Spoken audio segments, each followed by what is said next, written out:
Welcome back to the MOOC course titled Qualitative Research Methods. My name is Aradhana Malik and I'm helping you with this course.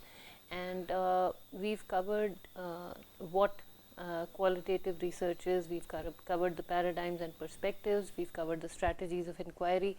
Today we are going to move into this new module called methods of collecting and analyzing data. Now we know what qualitative research is and how it takes place and what are the different frames of reference that we can use to carry out qualitative research.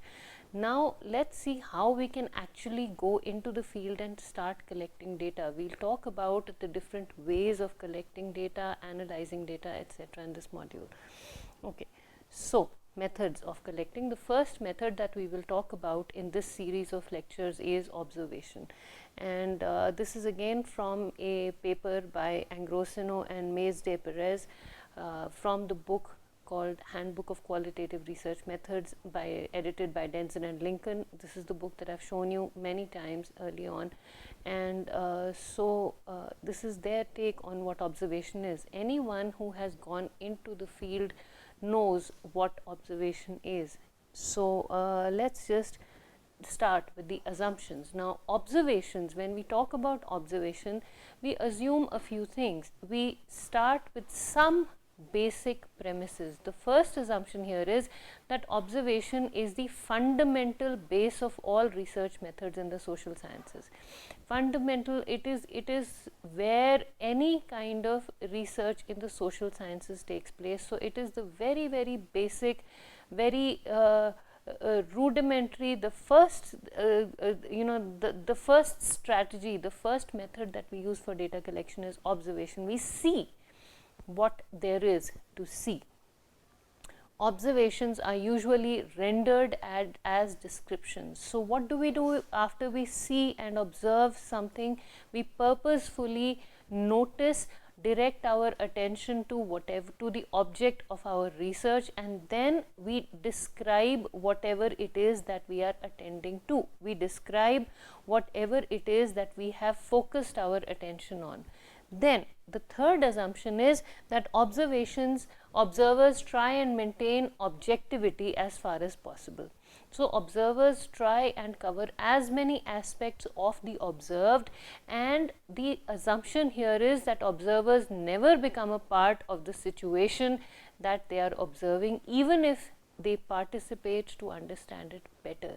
And this is where the whole discussion on qualitative research methods rests.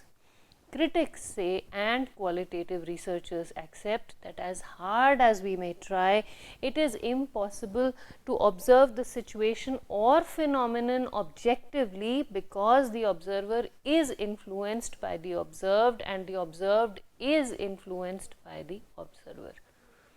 And that is really what this whole discussion is all about. We can try as hard as we might, but when we know we are being observed, things change.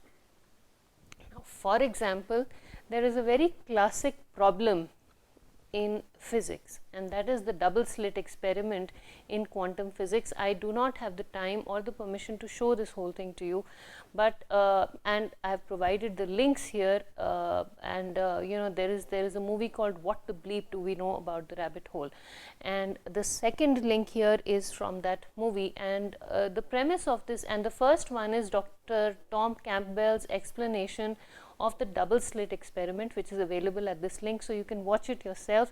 I'll see if I can show you a brief clip, but then that really, we'll see how much we can cover. But the double slit experiment in quantum physics deals with the fact that a photon behaves like a wave when it is not observed, and like a particle when it is observed, and the information contained in its movement is measured. So when the information, this is Dr. Tom Campbell's explanation of the double slit experiment, which has baffled scientists for years, and he says that when the information contained in the movement of a photon is measured, it starts behaving like a particle. But when a photon is not observed, when the information contained in a photon is not measured, then it behaves like a wave. So it's very, very interesting. My suggestion is that you watch these clips. Let me show you what they look like so you don't mix up things here. So let's just play this one. I won't show you Dr. Tom Campbell's explanation, but this clip is from a movie called What the Bleep Do We Know About the Rabbit Hole? And here we are, the granddaddy of all quantum weirdness, the infamous double slit experiment. To understand this experiment, we first need to see how particles, or little balls of matter, act. If we randomly shoot a small object, say a marble, at the screen, we see a pattern on the back wall where they went through the slit and hit. Now, if we add a second slit, we would expect to see a second band duplicated to the right. Now, let's look at waves. The waves hit the slit and radiate out, striking the back wall with the most intensity directly in line with the slit. The line of brightness on the back screen shows that intensity. This is similar to the line the marbles make. But when we add the second slit, something different happens. If the top of one wave meets the bottom of another wave, they cancel each other out. So now there is an interference pattern on the back wall. Places where the two tops meet are the highest intensity, the bright lines, and where they cancel, there is nothing. So, when we throw things, that is, matter, through two slits, we get this, two bands of hits.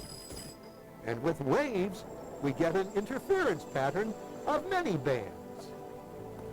Good so far. Now, let's go quantum.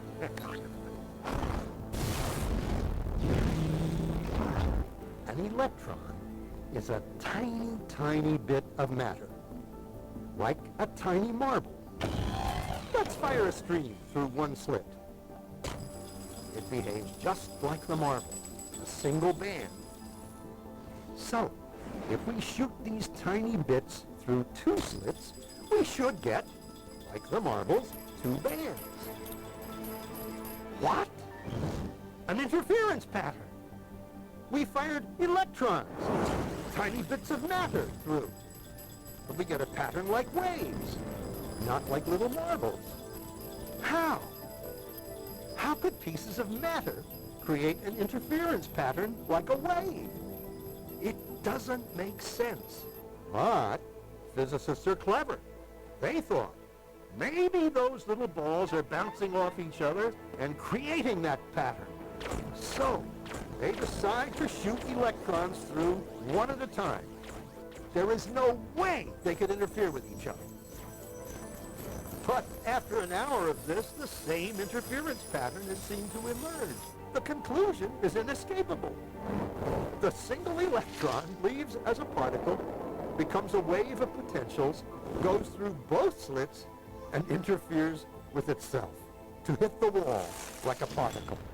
But mathematically, it's even stranger. It goes through both slits, and it goes through neither. And it goes through just one, and it goes through just the other. All of these possibilities are in superposition with each other. But physicists were completely baffled by this. So they decided to peek and see which slit it actually goes through. They put a measuring device by one slit to see which one it went through and let it fly. But the quantum world is far more mysterious than they could have imagined. When they observed, the electron went back to behaving like a little marble. It produced a pattern of two bands, not an interference pattern of many. The very act of measuring or observing which slit it went through meant it only went through one, not both.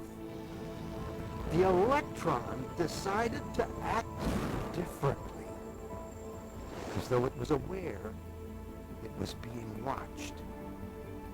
And it was here that physicists stepped forever into the strange nether-world of quantum events. What is matter? Marbles or waves? And waves of what? And what does an observer have to do with any of this? The observer collapsed the wave function simply by observing. Okay, so this, even though this experiment does not directly relate to research, to qualitative research, but the point I'm trying to make here is that when the observed knows that the observed is being observed, the tendency to project desirable behavior, or the tendency to project behavior that can be measured, increases. So that is one very big critique of observation, and this particular experiment shows you that, you know, of course it doesn't relate to this. This has baffled scientists for years. They don't know why this happens, but still, even matter has the tendency to behave differently. This just exhibits how matter can behave differently when the behavior of matter is observed. So you know, observation, the classic tradition, critics feel that classic methods of observation are wrought with observer bias, and the quality of what is recorded becomes the measure of usable observational data rather than the quality of the observation itself. So they feel that whatever is recorded is, because observation is rendered in and through description, the bias of the observer comes into play. The bias of the observer becomes very it starts affecting what is being observed, and that in turn affects the output of the research. Some categories or stages of participants: you can have a complete participant, you can have participant as the observer, you can have observer as the participant, and you can have a complete observer. So the observers can be complete participants and participants can be complete observers also. Then let's think observation, or let us try and see observation from the perspective of interaction. After all, observation involves some amount of interaction. So some characteristics of contemporary ethnographic research are the increasing willingness of ethnographers to affirm or develop a membership role in the communication they study. The second characteristic is the recognition of the possibility that it may neither be feasible nor possible to harmonize the observer and the insider perspectives so as to achieve a consensus about ethnographic truth. The first one is, you know, ethnographers want to become members in the situation they are studying. The second characteristic of contemporary ethnographic research is that it may not be possible for the researcher to completely balance out the perspectives of the observers and the members, or to completely bring them at par with each other, because a person who is going in with the option, with the clear goal of observing a situation in mind, will pick up different things from the same situation than the insider will. The third characteristic here is, so a consensus may never be reached. The third characteristic is that the transformation of the erstwhile subjects of research into ethnographers' collective partners. The subjects of researchers research are always, you know, ethnographers are always trying to integrate the subjects of research into the research itself as their partners. So that is another characteristic here. Now, principles of social interaction relevant to observation as a tool for collection of qualitative data.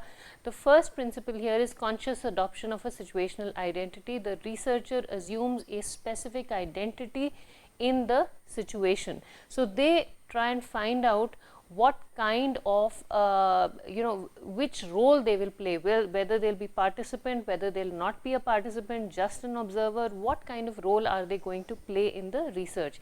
The basis of social interaction is the decision, which may be spontaneous or part of a careful plan, to take part in a social setting rather than react passively to a position assigned by others. So the researcher carefully picks the situation that they want to observe the situation from.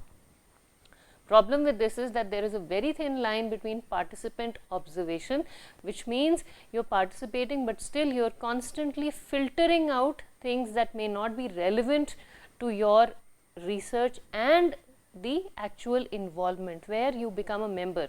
But how do you balance the two is the real problem here. What do you do? Where do you balance the two? So that becomes a problem. The next one is perception of power. In most social interactions, people assess behavior not in terms of its conformity to social or cultural norms in the abstract, but in regard to its consistency, which is a perceived pattern that somehow makes sense to others in a given social situation. Anybody who is participating in a social situation assumes a position in that social structure. Anybody who is participating in a situation becomes a participant in that particular situation.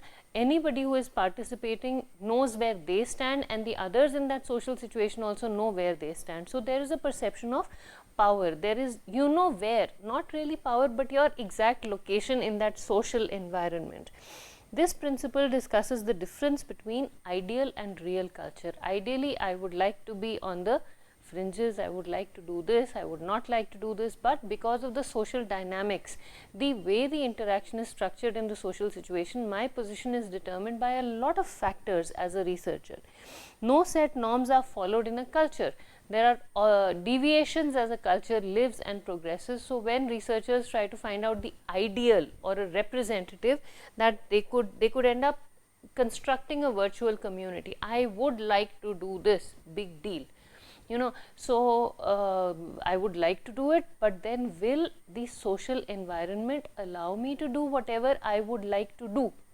That is determined by the dynamics, the kind of social interaction that goes on in that situation. Would you really be allowed to do it? Will the situation permit you to do it without disturbing the status quo? What becomes the question.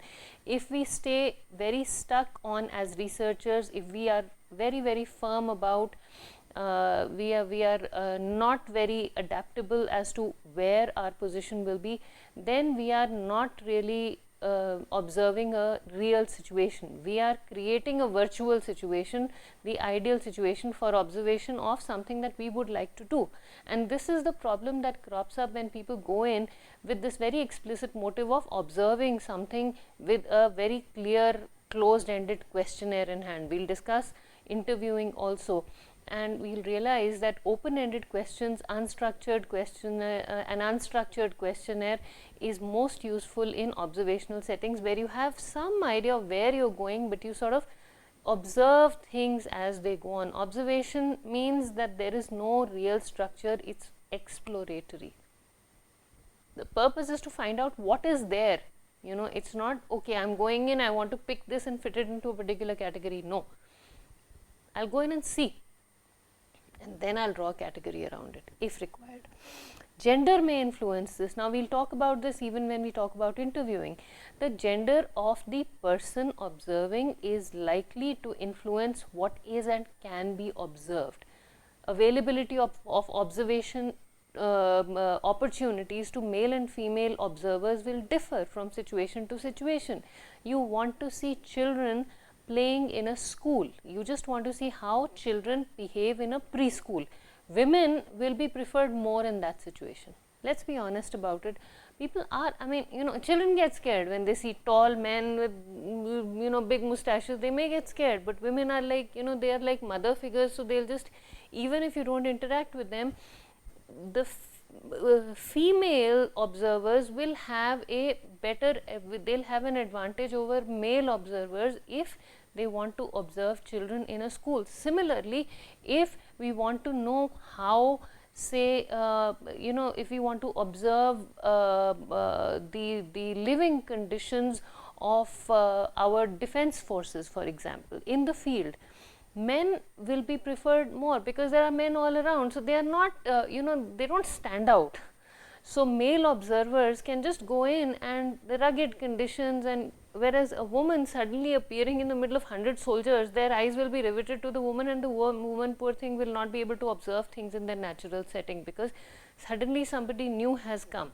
So and then they will not even accept that a woman is able to climb those rocks and do things, and they will not be able to observe things in their natural settings, whereas a man will just blend in.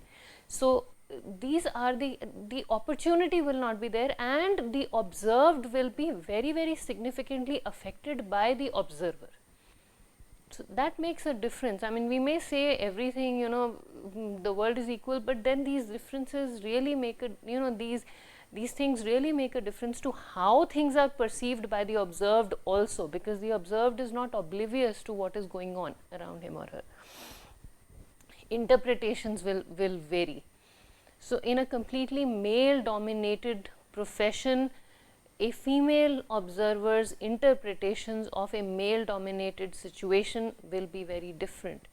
The interpretation of the same situation, the rendering of the observation of a female dominated situation by a female observer will be very different from the rendering, from the description of a male who is observing a female dominated situation. So it varies, the way men and women see the world is very different, and so it's we describe what we see, what we observe, and those descriptions change because of all these factors. Then negotiating a situational identity. Interaction is always a tentative process that involves continuous testing by all participants of the conception they have of the roles of others. After all, when we talk, we are trying to constantly assess how the other person is receiving what we are saying. Now I'm back to communication. What I say depends on my interpretation of what the other person is perceiving of what I have said. So it's all negotiation of identity, it's all negotiation of what we are putting out there. And interaction is always tentative. The researcher goes in with a pre-existing notion and tests it time and again with his or her role at the site. I go in saying I'm going to be a non-participant observer, I will note this. Real life, fortunately or unfortunately, does not follow a pattern. And the minute you tell somebody, okay, I know what you're going to do next, the reaction is, okay, I'll tell you. So, it becomes very different, and then we adapt as observers to the situation. So we go in with pre-existing notions. We can't, because we are human, we have our own understanding of what we will see, what we'll find, and then these pre-existing notions are refined as a result of the feedback we get from the environment, and then the next unit of observation changes because of the feedback one has got from the previous unit. So these things are tested. Problem is, it becomes difficult to balance the roles of a participant observer and a member in ethnographic research. Okay, criteria for validation. Participant validate the cues generated by others in the setting by internal or external criteria. Internal and external criteria refer to the intra and intergroup norms respectively. That is, they ask whether they are going to be, whether what they are doing is in conformity with the rules within the group and universally as well. And then participants validate these things. We find out from the feedback we get from our environment whether what we are interpreting really fits in or not. In order for the research to be complete, a researcher needs to validate and capture every aspect of the situation and phenomenon exactly as it means to people within and outside the situation, and then convey the meaning exactly in the same format in the report. And that is the criterion, another criterion for validation. So we need to check, and then we need to present it in a format that will be acceptable. Contextualization of meaning in research. Members of a community react to the particular ethnographer and not to an outsider in the generic sense. So the presence, the personal characteristics of the observer have an impact on the way the situation responds, on the way the situation shapes up. So, reports are shaped by the influence, the presence and participation of the ethnographer or the observer on the situation or phenomenon. The ethnographer must become aware of his or her own class, race, gender, etc., because these things will affect the observed. Ethics in observation for research.